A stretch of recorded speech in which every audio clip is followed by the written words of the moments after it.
चुकून एका वळणावर सहज कसे गमतीनं भेटलो, उगीच खुळा प्रेमाचा खेळ आपोआप एक खेळलो.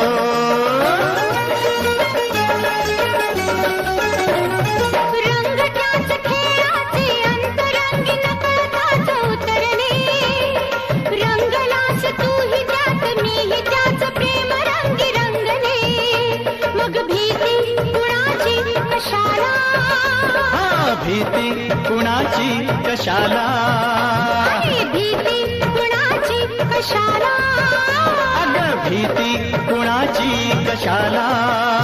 ना सांगताच आज हे कळे मला, कसा जीव माझा तुझ्यामध्ये गुंतला.